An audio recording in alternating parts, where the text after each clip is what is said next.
Hoje eu tenho duas convidadas muito especiais que eu vou apresentar para vocês.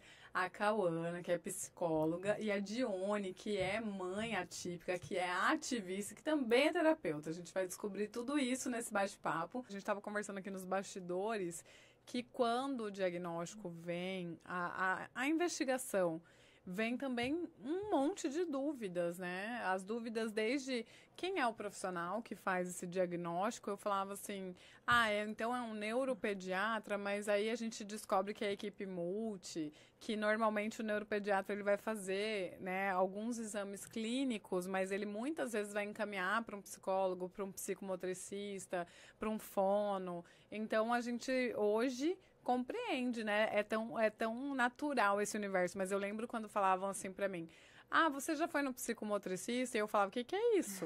É Né? de comer. É de comer, é psicomotricista. E olha que eu fiz fisioterapia até o início do quarto ano. Mas na faculdade de fisioterapia a gente não via autismo, principalmente na minha época. E também na faculdade de medicina, a gente sabe hoje que muitos pediatras, né, não sabem sobre autismo. A gente quer que essa realidade mude, afinal são um para cada 36 nascimentos. Então, o autismo não está na moda, gente. Autismo não é uma tendência. As pessoas não estão um pouco autistas. Não existe autismo de tela. Então, realmente é uma realidade. E aí ver vocês, assim, que tem uma paixão, né? Porque é nítido. O profissional que vai trabalhar com autismo, e se ele não tiver uma paixão, ele não vai ficar. Porque assim como para os pais é um grande desafio, para os profissionais também é. E aí eu queria perguntar para você, Cauana, assim, hoje você tem autistas de todos os níveis de suporte. Qual que assim, para quem está nos assistindo, né? Lembrando que sempre são normalmente famílias que estão em diagnóstico ou fecharam o diagnóstico e estão querendo saber mais. Qual que é a maior peculiaridade do nível um, do nível 2 e do nível 3 que chega para você lá na Origami? Então, as crianças, nós atendemos sim, né? O público TEA de nível de suporte diferente. O TEA nível 1, por muitas vezes eles vêm ali com prejuízo na habilidade social, né? Nessa linguagem mais avançada, diríamos, né? De fazer a interpretação do sentimento do outro, de se conectar ali com o outro, se vulnerabilizando, né? Assim como algumas coisas relacionadas à motricidade fina, atividades de vida diária, né? Então, existem crianças na clínica que hoje têm um diagnóstico com 7 aninhos, né? Que teve agora no final do ano, porque o irmão de 3 anos teve, e aí a partir disso a irmã olhou e falou, então meu irmão também porque ele não consegue passar uma manteiga no pão. A habilidade de pegar uma faca, cortar e fazer esse movimento, né? De amarrar o cadarço. Que são as atividades de vida De diária, vida né? diária, Eu lembro que também, nesse universo, as pessoas falam assim, como são as AVDs? Eu falei, gente, o que é AVD? Né? Atividade de vida diária. Exato, exato. Então, a gente observa mais nesse sentido, né? Nessa habilidade socioemocional, tecnicamente falando, mas se refere à habilidade social envolvendo as emoções, né? Nível 2 de suporte é uma criança ali que tem uma dificuldade na fala, que tem um padrão rígido de comportamento, que vai vir apresentando estereotipias,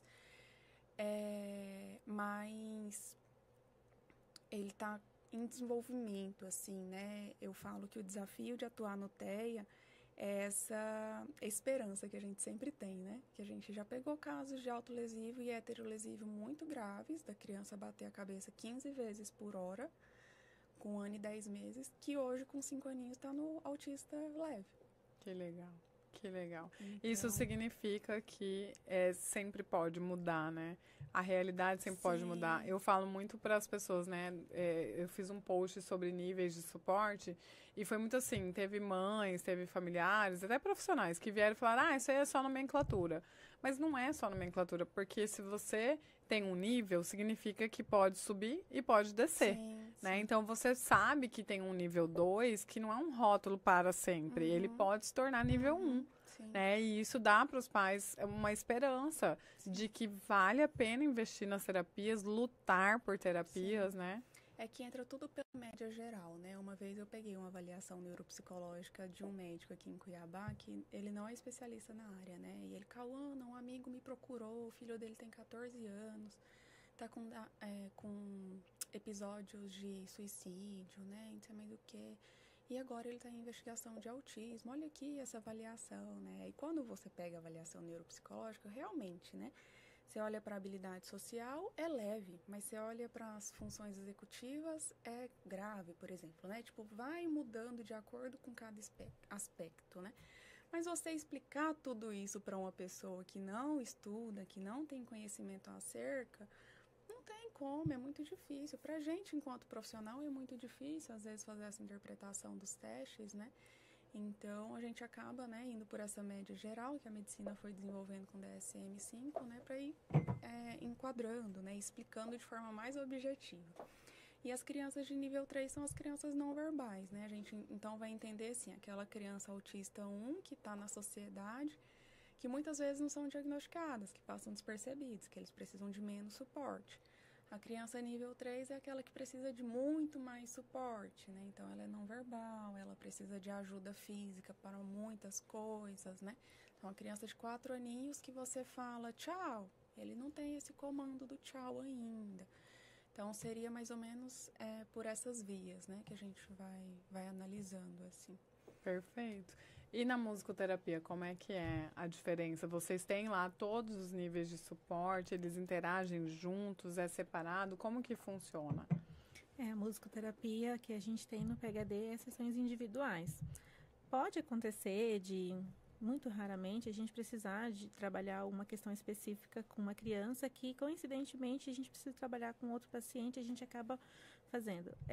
Acho que isso aconteceu nesses 2 anos, uma ou outra vez, foi muito, mas a gente entende a particularidade, a identidade sonora de cada paciente. Então, quando ele chega, a gente sempre gosta de explicar para as famílias que musicoterapia não é musicalização, porque é muito confundido. Qual que é a diferença? Né? Explica aí para nós. A gente não é dessa área. A gente sempre fala, a musicoterapia ela é na área da saúde, a musicalização ela é na área educativa, lúdica, pedagógica, né? Então, são ramos diferentes. Perfeito. Na musicoterapia, a gente vai trabalhar, de fato, dentro do diagnóstico daquele paciente. Então, com as habilidades que ele tem, a gente faz uma anamnese, assim como na psicologia a gente faz também a anamnese, a gente faz ali um rastreio tanto de habilidades, quanto a gente faz escalas de avaliação de musicoterapia também, com gráficos, com habilidades motoras, cognitivas, sensoriais, comportamentais também. Tem essas avaliações da musicoterapia voltada para o TEA. Então, a gente sempre explica para a mãe e para o pai, olha, a gente não vai estar ensinando violão, ensinando um teclado. Aqui a gente vai utilizar de outros instrumentos, de acordo com aquilo que eu quero trabalhar com o meu paciente. Por exemplo, a gente tem um instrumento lá que é um chavilhão, feito com chaves mesmo. Ele é um instrumento gelado, ele é um instrumento sensorial. A gente trabalha o pezinho da criança, a gente trabalha o corpo da criança. A gente tem instrumentos de várias texturas, vários timbres, várias frequências sonoras. Então, tem paciente que chega e tem uma dificuldade auditiva com uma frequência específica. A gente vai conseguir encontrar onde está essa dificuldade do paciente e trabalhar com a dessensibilização daquilo, ou com a inclusão de algum tipo de habilidade. Quando o paciente já tem uma predisposição musical ou um cognitivo, uma habilidade ali para a música, vive com música em casa, ele acaba aprendendo alguma coisa, mas esse não é o nosso foco. Ensinar. Perfeito. O nosso e é foco muito terapêutico. importante falar dessa diferença, né? Porque assim, na minha cabeça tinha, né, a diferença, sim, da musicalização para a musicoterapia, mas mais no sentido de vocês atenderem a criança que tinha necessidade de suportes e desafios maiores. Mas agora, pela explicação que você está dando, é bem aquela história de ele não está indo ali para aprender o instrumento, ele está indo ali para aprender a conviver em sociedade, para aprender a ganhar uma habilidade social, para aprender, de repente, né, como você falou, ele tem essa sensibilidade a um timbre. Então, ele não consegue ir em festa de aniversário porque ele tem a sensibilidade a um determinado timbre. Fazendo musicoterapia, superando isso, de repente, ele consegue ter uma vida social, né, em família. Então, é muito mais complexo do que a gente imagina, né? Pra você ter uma noção, chegou pra gente nesse ano uma paciente que ela não tolera o canto. Ela não tolera que cantem para ela, mas ela ama tocar. Olha. Então, se você toca com ela, você pode tocar qualquer instrumento, você pode conversar com ela, você só não pode cantar com ela. E a mãe falando, gente, eu não consigo entender, porque ela gosta de música, ela toca, mas quando eu começo a cantar, ela se irrita, se desregula. Então, a gente foi para musicoterapia com ela e a gente está trabalhando essas questões com esse paciente. Significa que a gente vai cantar com essa paciente? Não, não significa. A gente vai entender o que ela sente, o porquê disso, como trabalhar isso. De repente, isso é uma barreira para ela lá fora, socialmente. Então, a gente vai trabalhar para que lá fora ela consiga ser mais funcional nessa parte. Perfeito, perfeito. E aí eu queria perguntar, assim, me veio uma coisa na cabeça que fala-se muito hoje, né, de evidência científica, técnicas baseadas em ciência, e muitas vezes a musicoterapia foi colocada como algo que não era científico. E eu sempre falo para as mães que me procuram, né, assim como a ecoterapia, para o meu filho, o meu critério sempre foi o que funciona. Eu acho que o nosso podcast chegou. Uhul! Esse é um podcast de uma taurina. Muito bem. Aqui é assim, gente. Sempre chega. Olha que delícia. Eu espero que tenha lá fora para vocês também, né? Tem. E vocês que estão aí nos assistindo, sinta este aroma, né? De um bolo de queijo cuiabano, com um biscoitinho aqui, mas com carinho, tá? Come aí também na sua casa. Agora, toda vez que vocês vierem assistir esse podcast, Conexão é Poder, você já pede seu bolo de arroz, seu bolo de queijo, senta com a gente para conversar. Mas, meninas, fiquem à vontade. Tem um guardado. É para comer, tá? Porque da outra vez, ó, vou até já pegar o meu. Da outra vez só eu que comi. Ficou registrado que só a apresentadora que come. Mas o que eu estava dizendo era assim, eu sempre tive um crivo de o que traz benefício. E até a Claudiane, que é fono, que esteve aqui com a gente, ela falou que uma mãe fez uma pergunta para ela. A benefício de quem? A quem beneficia? E assim, ao meu filho beneficia a musicoterapia, então acho um desserviço que profissionais da saúde venham descredenciar a musicoterapia como uma... Ah, não, mas não é uma terapia. É uma terapia. Seu filho deixou de ter crise, seu filho ficou mais calmo, diminuiu a ansiedade, ele conseguiu tolerar ambientes com mais pessoas, ele evoluiu, é terapia, né? Como você falou, você fez toda uma formação. E aí eu queria te perguntar, Cauana, e depois eu volto para a Johnny, lá dentro da própria Origami, você como psicóloga, existem linhas que vocês escolheram adotar? Como que foi a escolha dessas linhas de atendimento? Então, nós trabalhamos com análise do comportamento aplicada lá na clínica, né? Que é a ABA, para quem está nos assistindo e não saiba. Isso. E aí, dentro da análise do comportamento, né, existe a forma de ensinar esses pacientes, né? Ensino por tentativas discretas, ensino naturalísticos, enfim. Então, eu sempre exponho muito isso para a família, que não tem uma receita de bolo, que é a partir do desenvolvimento da criança que a gente vai observar, né? Então, esse pequeno que teve o irmãozinho diagnosticado, por exemplo, ele é uma criança com habilidade social, assim, sabe aquela criança para frente, risonha, sabe? Muito com interesse social. Falei, gente, ele vai embora no ensino naturalístico, assim, porque ele faz as trocas com a gente muito tranquilamente. Chegava na clínica, parecia que tinha chegado num parque, assim, aquático, né? Como as crianças gostam de água.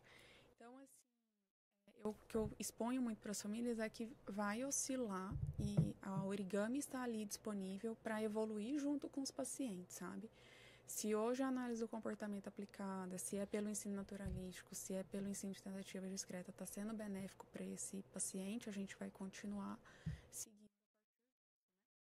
Não é da minha competência fazer indicação ou planejamento de uma comunicação alternativa, né, alguns outros métodos, mas eu vou me aprimorar para ter o conhecimento para conversar entre equipes, sabe? De, olha, Claudiane, o que você acha desse paciente? A gente começar isso, né? Isso é a minha opinião aqui.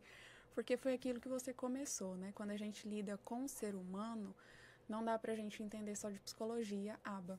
Sim. A gente tem que entender um pouquinho de integração sensorial, a gente tem que entender um pouquinho de musicoterapia, a gente tem que entender um pouquinho da fisioterapia e ser humilde para escutar o colega também, né? Esse trabalho multi, né? Multi. A gente estava em São Paulo agora no congresso do Nexo e o Dr. Salomão falou, né? Se você quer trabalhar numa bolha, você não está habilitado para trabalhar com autismo. Ele é o médico do meu filho, ele que fez o diagnóstico do meu filho. E o Dr. Salomão, ele foi muito categórico para mim, assim, não aceite verdades absolutas. Lembre-se que o seu filho é um indivíduo único. Então, toda vez que um terapeuta te apresentar uma verdade absoluta, dê um passo para trás. Exato. Né? Exatamente. E faz total sentido. Sim, né? e tem que fazer sentido para a família. A escolha sempre vai ser da família, né? Existem as famílias que vê a criança em terapia por ensino de tentativas discretas e fala, meu Deus, vocês estão abusando do meu filho. Não, não é possível. Isso é o aba robotizado. Não tem como. Para quem está nos assistindo, o que significa? Traduz aí, assim, como seria essa terapia? Então, ensino por tentativas discretas é quando você vai condicionar ali o comportamento daquela criança, né? Posteriormente, consequenciando com um reforçador tangível. Então, a estrutura do atendimento fica mais clara para aquela criança. Geralmente, as crianças de nível 3 se beneficiam mais. Perfeito. É algo mais previsível. É mais previsível, mais controlado. Repetitivo. Não significa que, Maísa, eu entrei na sessão com planejamento e que eu tenho que executar aquilo com todas as forças de qualquer maneira. A gente não está falando de uma terapia aversiva, de um ambiente que a criança esteja chorando. Não é para ele sofrer. Exato. É para ser mais fácil para ele compreender a forma de aprender ali, né? Então, perfeito. Para ele é mais fácil quando eu falo, né? O que é isso? Aí ele fala, bis, então esse daqui é o reforçador, eu vou entregar o reforçador para ele, entende? Perfeito. Isso seria basicamente a tentativa discretas. Agora, quando eu falo de ensino naturalístico, é de ensinar para essa criança que isso é um retângulo, que ele tem 3 cores, né? Que é prata, vermelho e azul. Então, a partir do estímulo, eu ensino diferentes coisas, entendeu? Seguindo o interesse da criança. Então, a criança chegou aqui, o que ela vai manipular primeiro? O bis. Então, eu vou ensinar ele a partir disso. Perfeito. Entendeu? Basicamente isso. Muito bom, adorei.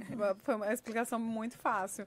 E lá, Johnny, vocês têm, dentro da musicoterapia, existem técnicas específicas para a musicoterapia ou vocês vão criando? O que baseia, né, o que vocês aplicam lá? Existem técnicas de musicoterapia. Igual a Kaona falou, às vezes a gente tem todo um planejamento, né, com aquele paciente. Quando a gente termina a anamnese, quando a gente termina a avaliação inicial, a gente faz um plano terapêutico para esse paciente. Porém, a gente pode ter preparado uma sessão maravilhosa e o paciente chegar num desregulado, o trajeto dele não foi legal, não amanheceu num bom dia, e a gente vai ter que readequar essa nossa sessão. Né? Só que a gente tem técnicas, objetivos a serem alcançados com aquele paciente. Então, na musicoterapia, da mesma forma, por exemplo, tem musicoterapia receptiva, musicoterapia ativa. Então, às vezes, o paciente vai fazer música comigo. A gente vai juntos construir coisas, participar junto. Mas a gente diz sempre que a música, ela tem uma vantagem sobre as outras terapias, porque a música, ela entra onde algumas outras coisas não entram. Sim. Então, mesmo que a criança, às vezes, não esteja, né, favorável a participar, né, ativamente da musicoterapia, ela raro. Ainda vai ouvir. É muito raro, eles adoram mesmo. Mas ela ainda vai ouvir. Né? Então, os outros terapeutas estão em desvantagem. Quando tem uma musicoterapia numa clínica, você fala, quer saber? TO e musicoterapia, meu Deus. Para quem está nos assistindo, a TO é a terapeuta ocupacional. Né? E aí, normalmente, a sala da TO tem um monte de coisa legal para fazer. Então, a criança entra e ela fala, uau, aqui eu vou me divertir. Então, obviamente, é uma terapia estruturada, mas eu vejo assim, o João, na psicomotricidade, quando é coisa mais, equilíbrio, coisas mais repetitivas, ele não faz com tanta alegria. Agora, quando tem bola, é lúdico, tem uma competição, aí ele faz a farra, porque ele adora ganhar. Né? Então, ali o terapeuta ganha ele na hora.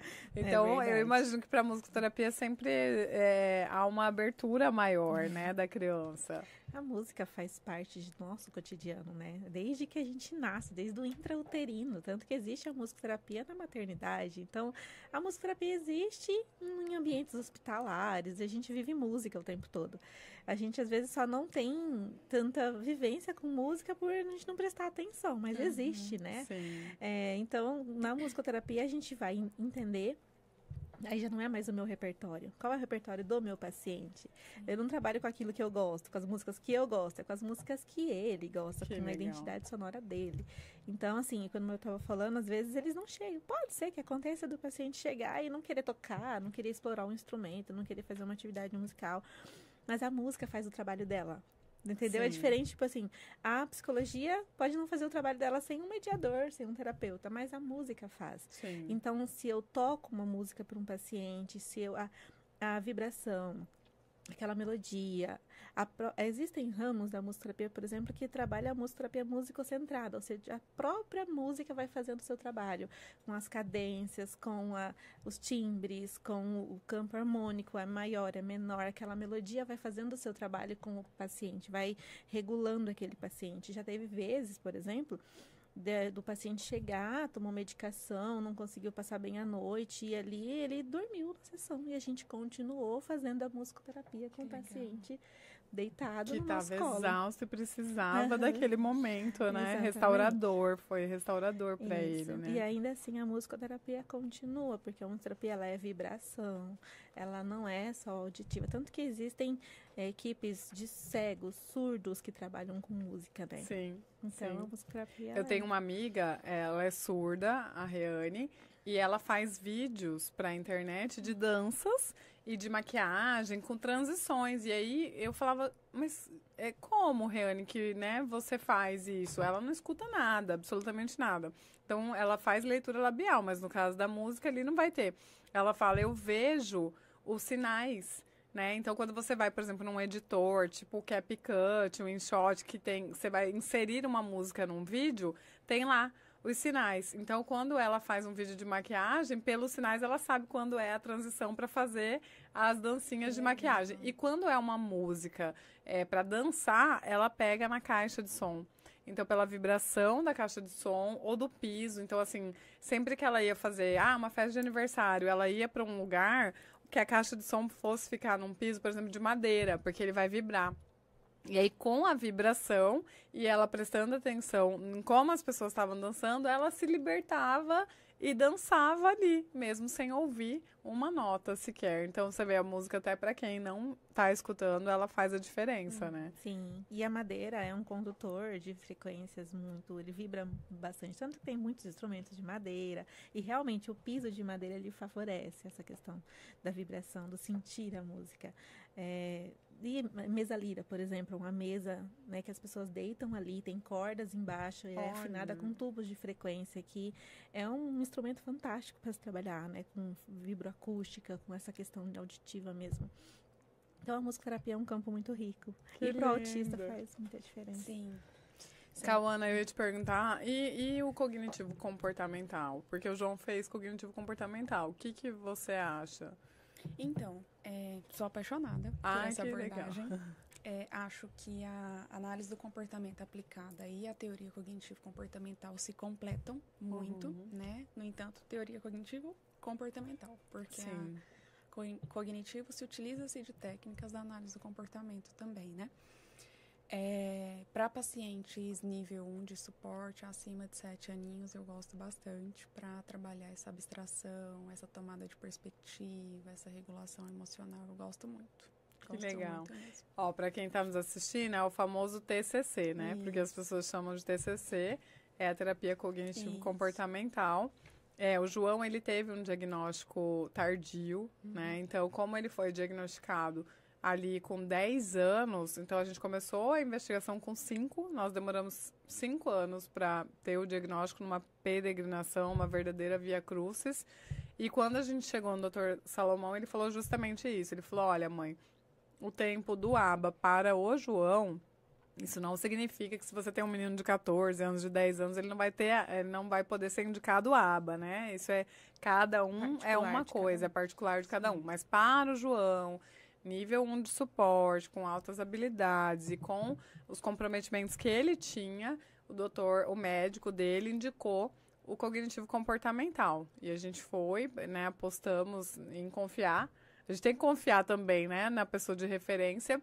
E foi muito legal que ele também falou, assim, de outras técnicas. Ele falou, olha, vai para a ecoterapia, vai para a musicoterapia, vai para o esporte, né? Mesmo que não seja a psicomotricidade, mas o esporte. E foi funcionando muito, porque o João é muito do porquê. Por quê? Mas por que isso? Tem que fazer sentido para ele. Né? Se a terapia não fizer sentido para ele, não funciona.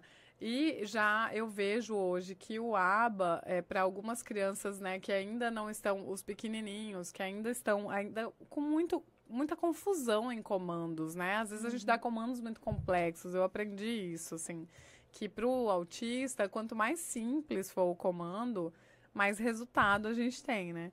E agora eu quero perguntar para vocês, da perspectiva de Oni como mãe, ela vai poder falar dela, mas você como terapeuta, vendo as mães atípicas ali, a gente está falando muito do cuidar de quem cuida. O que você sente que pode mudar, que pode contribuir para que essas mães olhem que elas também precisam ser cuidadas, até para que seus filhos fiquem melhor? Como que é isso lá na clínica? Vocês têm essa conversa, têm essa percepção da necessidade da mãe? Então, as nossas condutas na clínica, confesso que é algo que nós precisamos melhorar nesse sentido, né? Até ano passado, a gente tinha contratado uma empresa terceirizada para oferecer grupos terapêuticos para as famílias, né? Ter esse encontro com eles mensalmente. Mas eu acho que a jornada é tão corrida, né? Que a gente teve uma baixa adesão, acabou que a gente dividiu esses grupos terapêuticos para a própria equipe, né? Que enquanto profissional a gente se cobra muito, né? Enfim, né? Tem uma rotina ali delicada também. E aí, em momentos oportunos, a gente teve esses grupos terapêuticos com as famílias também. Então, cada caso na clínica, eles têm supervisões, né? Então, essas supervisões são individuais. Tem casos na clínica que chega a ter 3 horas de supervisão semanalmente. Então, acaba que muitas vezes o supervisor tem esse papel também de, olha, mãe, a gente está trabalhando isso, o resultado foi isso. E também de ter essa sensibilidade, assim, como é que foi sua semana, mãe? O que você fez para você essa semana, né?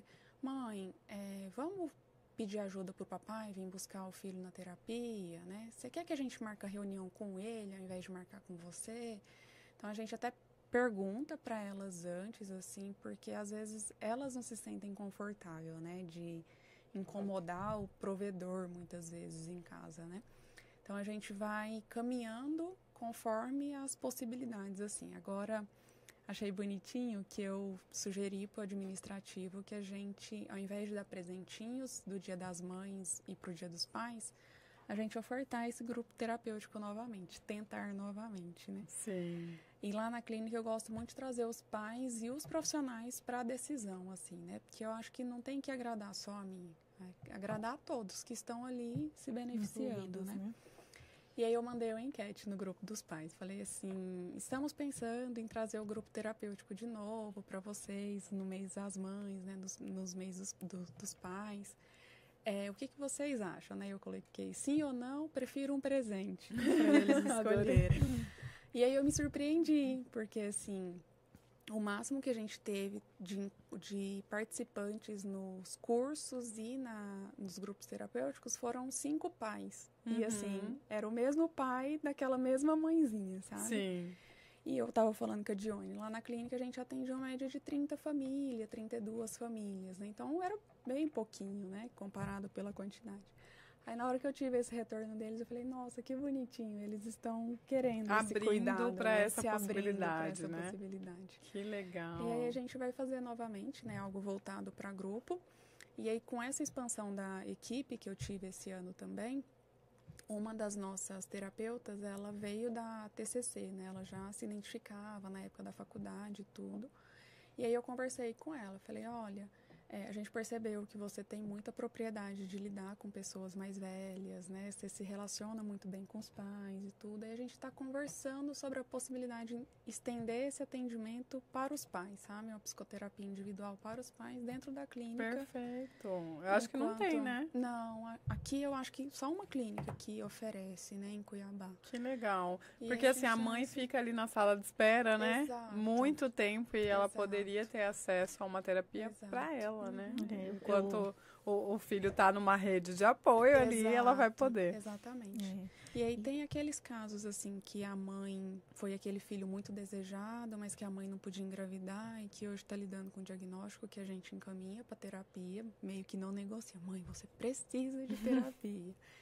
Aquela mãe que a família mora fora, que só tá a mãe e o pai aqui, né? A gente encaminha e afirma de novo. Mãezinha, se permite, vai ser bom para você, né?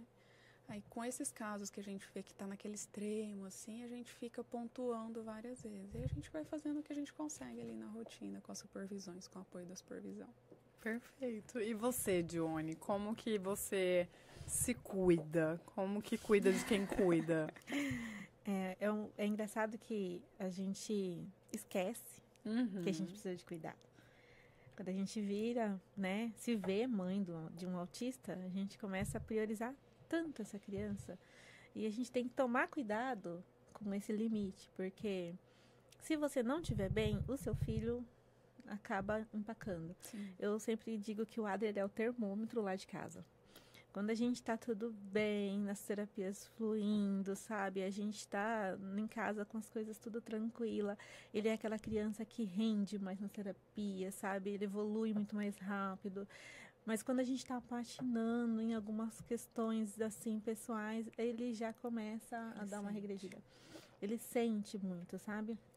E é engraçado que a gente sempre deixa para depois. Eu preciso me cuidar, mas depois. Sim. Preciso começar uma academia, mas depois. Primeiro preciso cuidar desse aqui. E esse aqui é sempre o filho, né? A gente sempre prioriza. Sim. Então, achei legal que em algumas clínicas que eu passei, eles falam assim, é obrigatório você participar do treinamento parental. Porque a gente acaba negligenciando a gente mesmo. A gente sempre deixa para depois. Então, você precisa participar do treinamento parental. E eu trouxe isso também lá para o PhD.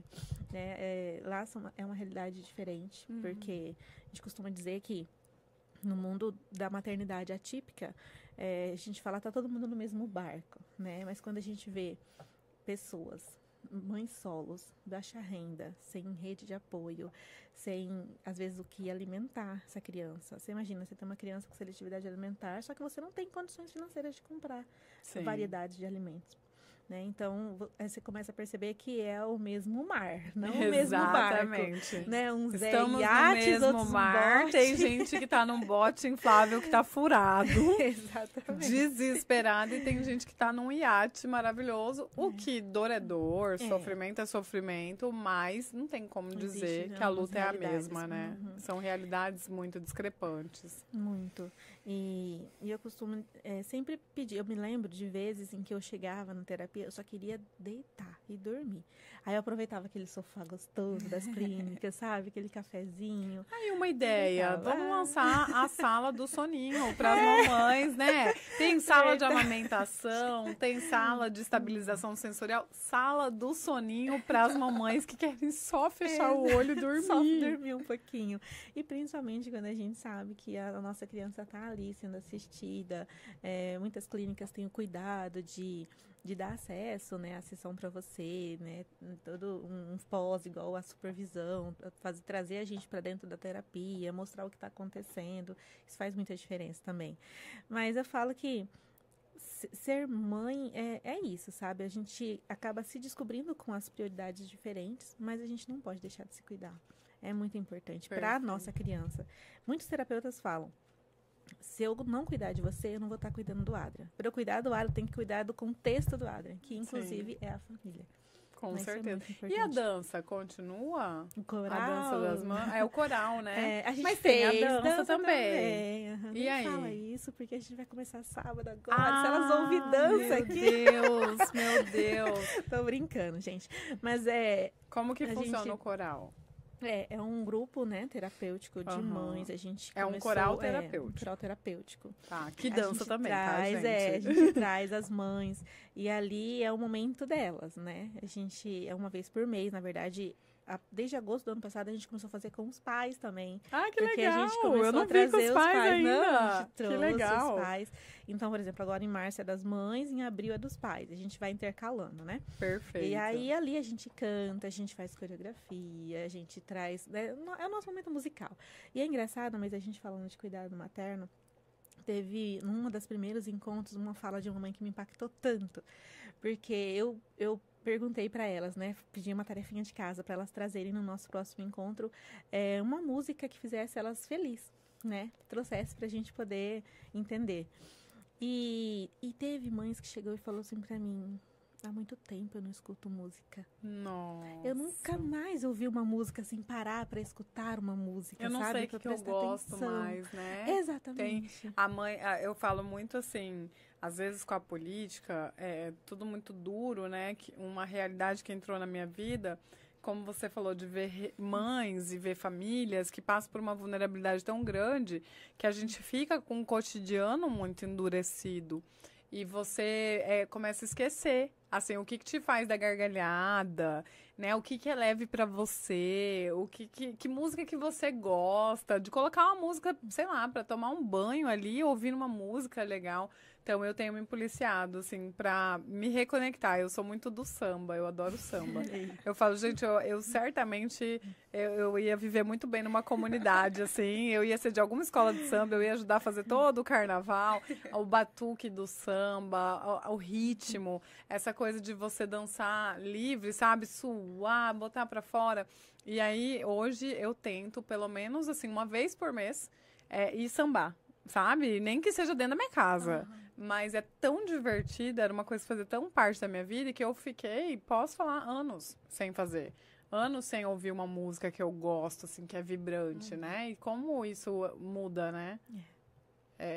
A gente tem que se dar esse choque de vez em quando, né? Eu amava música. Tudo que eu ia fazer, eu escutava música. Parecia que eu tinha perdido o brilho, perdido a alegria de ouvir uma música, né? Eu me lembro de um paciente, o Lucas. Eu acho que eu posso falar porque ela sempre fala, não pode falar, então eu já tenho essa autorização. Um dia eu vi a Eide no Instagram postando um TBT, né? De algo que já tinha passado um tempo. E eu vi ela dançando com o Lucas. E dançava naquela felicidade, fazendo umas coreografias. E depois de alguns anos, assim, vendo o Lucas hoje... E a Eide hoje, né, depois de tanto peregrinar com tratamentos, até hoje ainda não conseguiu. Então eu penso assim, eu quero trazer essa Eide de volta, porque o Lucas precisa dessa Eide, sabe? E é bom pro Lucas ter essa Eide que dança, que gosta de fazer coisas para si, feliz, sabe? Ser feliz. Então a gente percebe que a gente se negligencia muito como mãe. Sim, então mamães tem que se cuidar, colocar a máscara primeiro em si, para depois ajudar as pessoas que estão em vulnerabilidade. Porque se a gente cair dura, seca, sem respirar, a gente não vai cuidar de ninguém, né? Ó, Alex, conta pra gente sobre o nosso tempo. Nós estamos bem? Tá tudo certo? 10 minutos? Ai, 15 minutos. Vocês estão adorando, não estão? A gente vai ficar mais. A gente não aceita ir embora. Daqui não sai, daqui não sai, daqui ninguém me tira. Então, temos 15 minutos. Cauana, aqui que você... Tem alguma coisa que vem à sua mente que você acha que é importante para quem está no diagnóstico ou pós-diagnóstico, que você vê muito nessa realidade, que você tem acesso lá com as famílias, com as crianças, que você acha que é algo assim relevante de abordarmos? Eu acho que é o conhecimento das famílias. Eu sempre falo que ninguém vai querer melhor o filho do que os próprios pais. Pelo menos eu acho que deveria ser essa a ideia, né? Os pais querer bem os filhos. Não é o terapeuta, não é a médica, não é... Enfim, né? Não é a professora, os pais.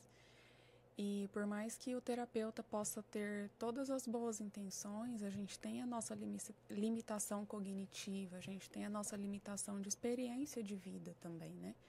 Então, eu sempre falo na clínica que duas cabeças pensam melhor do que uma, né? Por isso que a gente não abre mão da supervisão, assim, sempre tem esse acompanhamento. E quando as famílias têm esse conhecimento, eles participam na decisão, assim, de forma muito consciente mesmo. Então, hoje, esse caso, por exemplo, que está no TEA leve, né? Qual que é a prioridade do tratamento? Comportamental, né? Não é mais fonoaudiologia, não é mais a questão sensorial, não é mais... É realmente ter esse manejo de consequência, de ter uma orientação parental, porque é lá onde que está acontecendo mais. E quem que faz todo esse ajuste? É a família, sabe? Porque, claro que o profissional, ele vai falar, precisa de fono, ele precisa de TO, ele precisa de psico. Mas quem vive as dores e os louvores é a família. Então, quando a família tem esse olhar, não estou falando para se tornar um terapeuta, para se tornar um profissional tecnicamente, mas ter percepções ali que fala, gente, estou preocupada com isso, tem algo que a gente pode fazer? Até para levar a demanda mesmo, né, para ser trabalhada. Teve uma família que eu estava com um pequenininho, tinha 2 anos e meio, mais ou menos. E ele era muito desafiador, assim, muito opositor, era tão pequenininho, e a gente acompanhou ele desde 1 ano e meio, que a gente fala, gente, mas é tão pitititita essa criança, como que pode ser tão brava assim, né? E o pai, eu suspeito que ele esteja no espectro, né? Era totalmente direto, assim, as reuniões com ele, a gente não tinha muito acesso com ele, porque ele trabalhava de CLT o dia inteiro, né? Então, a mãe que acompanhava sempre na terapia, mas a mãe, ela era muito frágil, muito... dócil, até o jeitinho dela falar assim, todo bonitinho, sabe? E aí teve um dia que eu falei pra ela trazia a demanda pra gente, a gente fazia treinamento, senta aqui, vamos aplicar junto, vamos trabalhar junto, né? Vem pra sessão junto com a gente. E por muitas vezes ela se esquivava, assim, sabe? Não queria entrar em contato com aquilo. Mas ele é meu bebezão. Eu falei, tudo bem, eu te respeito, mas entende o meu lado? Uhum. Que eu quero te entregar resultado, eu sei que tá te angustiando, mas foge do meu controle, porque eu tento te acessar, tento oferecer as possibilidades para você e não tenho retorno. Mas você tem uma escolha de você sofrer com o processo de aprendizado ou você sofrer eternamente. Maravilhoso. Porque o processo de aprendizado tem que pensar isso, né? Porque muitas vezes os pais, nesse processo de, por favor, resolve pra mim, eu não tenho mais forças, Sim. vão se enfraquecendo. Sim. Porque você fica mais tempo numa luta que poderia ser resolvida Sim. mais rápido se você entrasse, Sim, né? Exatamente. Que é o que eu falei pra ela, né? Você pode sofrer com 1, 2, 3 meses do processo do aprendizado, ou você pode, já tinha 1 ano e meio que a gente estava em tratamento juntos, ou você pode escolher daqui 1 ano e meio você chegar em mim de novo, trazendo a mesma questão. Que seu filho não te obedece, que ele joga os brinquedos em você, né? Enfim. Eu acredito que quando a família não participa, a criança acaba funcionando só como terapeuta, na clínica. Mas e quando chega em casa? Aí fica... Porque lá fora a gente não vai corre até com a aquele criança, risco, né? Olha, se você não fizer, eu vou falar pra tia.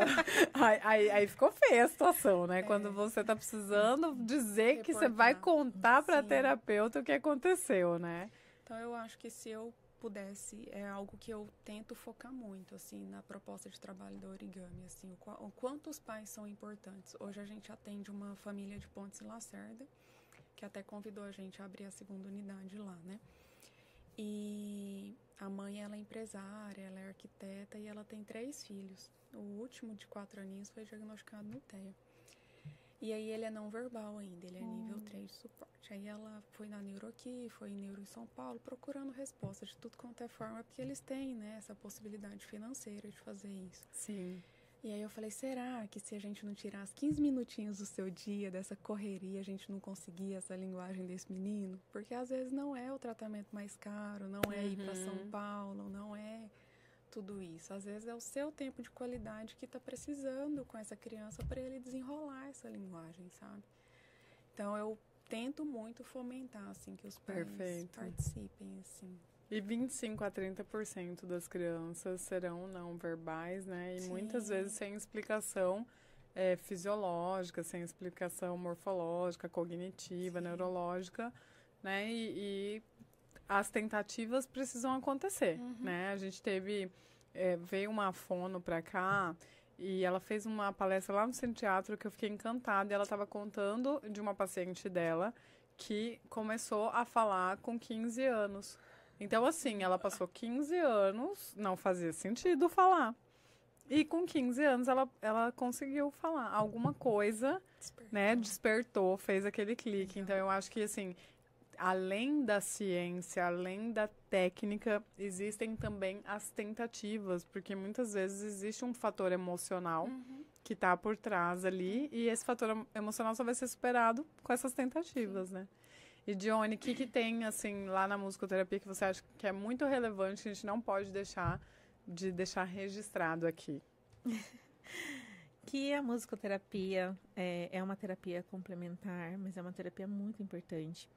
Né? Na equipe multi, a gente às vezes vê, muitas vezes, né, as pessoas deixando de lado, a musicoterapia em segundo, terceiro, quarto, quinto plano, quando às vezes é importante, mas igual você falou, cada tratamento é particular.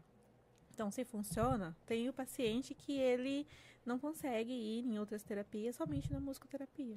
Então, se funciona para o seu filho, igual você falou, é importante, sim. E dizer que a musicoterapia já está no SUS, ela já tem Código Brasileiro de Ocupação. Hoje ela está sendo votada no Senado, hoje, dia 19. Sim. Então, logo mais, se Deus quiser, muito em breve mesmo, a gente vai conseguir regulamentar como profissão mesmo. E dizer que estou muito feliz de ser musicoterapeuta, de estar, né, desse outro lado, porque quando a gente só é mãe, a gente só vê o lado de cá, né? Quando a gente se vê terapeuta, a gente começa a equalizar ali a balança. A gente percebe que, como a Cauana disse no início, os terapeutas também precisam de cuidado. Sim. Porque também estão, muitas vezes, sobrecarregados, muitas vezes a demanda de você trabalhar com autistas é uma demanda, por exemplo, a gente leva mordida, assim, bate, então você tem que entender que você às vezes tem um limite de carga horária para você cumprir, para que você consiga estar saudável emocionalmente, porque você vai entrar em 7 terapêuticos com uma criança que precisa de você bem. Sim. Então, conciliar isso para mim, a Dione mãe, a Dione terapeuta, ainda está sendo um desafio bom. Que eu tô ativista social, porque porque você pode chamar, né? ela vai. Ela tá pronta. Ela segura a plaquinha, ela vai lá e pede os direitos. Exatamente. Hoje mesmo, Maísa me fez um convite para estar aqui, bora. Aí eu liguei pro pai, hoje é você que vem aqui. Maravilhoso. Né? Seu dia de cuidar, então, porque é importante, né? Muito importante eu estar aqui. Isso é ótimo. Ah, que lindas! Eu quero agradecer a presença de vocês aqui, esse nosso bate-papo muito gostoso, muito acessível, sabe? A ideia do Conexão é Poder é realmente conectar com quem nos assiste, no sentido de que essas pessoas vejam que tem tanta coisa para a gente aprender, para a gente, de fato, conectar com a nossa realidade, porque muitas vezes o que complica as situações, tanto nos tratamentos das crianças, como nos tratamentos das mães, dos cuidadores, das famílias, no relacionamento de pai e mãe. A gente sabe de uma realidade muito triste, que 70% dos pais vão embora. A gente tem muitas mães solo no autismo, que a gente não gosta de chamar de guerreira, não deixe, tá? Chamar vocês de guerreiras, são aguerridas, porque quem é guerreira está em guerra e a gente não quer estar em guerra. Mas é uma realidade, então a gente espera que esse canal seja sempre um canal de despertar, né? Essa vontade de saber um pouco mais, de ir além. E aí eu queria convidar vocês para se despedirem, mas deixarem as redes sociais de vocês, para as pessoas que nos assistiram, que gostaram do conteúdo e quiserem conectar com vocês lá nas redes de vocês. Então, Cauana pode se despedir da nossa audiência e dizer onde é que a gente se encontra você. Gente, obrigada, né, pela atenção aqui junto conosco nessa tarde. Eu atuo juntamente com a Clínica Origami aqui em Cuiabá. E a nossa rede social é @clínicaorigami ou no meu pessoal, que é Neuropsi Cauana Gonçalves. Cauana com K, gente. Isso mesmo. Obrigada, viu? Deus abençoe todos nós. Amém. E Dione, onde a gente encontra você? Eu não tenho um Instagram profissional, mas eu tenho um Instagram, Dione Musicoterapeuta, que ainda está sendo construído. E tem o Instagram do Projeto Harmonia Diferente. Então é @Projeto Harmonia Diferente, @Dione Musicoterapeuta. Ai, muito obrigada. Ai, maravilhosa. Deus abençoe. Projeto Harmonia Diferente, gente. Vai lá seguir Harmonia com H, porque a harmonia é com H. Isso mesmo. Então, meninas, muito obrigada pela presença de vocês. Obrigada a vocês que nos assistiram. Deu tudo certo. Teve uma queda de energia, mas a gente voltou. E a gente tem Conexão é Poder todas as terças-feiras, das 16 às 17. E para quem perdeu ao vivo, pode assistir no canal do YouTube do Cast do Bom, o Bom da Notícia, e também através da minha rede social, @MaísaLeão. A gente vai passando para vocês quem serão as próximas entrevistadas, trechos dos programas, e é sempre maravilhoso conectar com vocês. Muito obrigada. Tchau.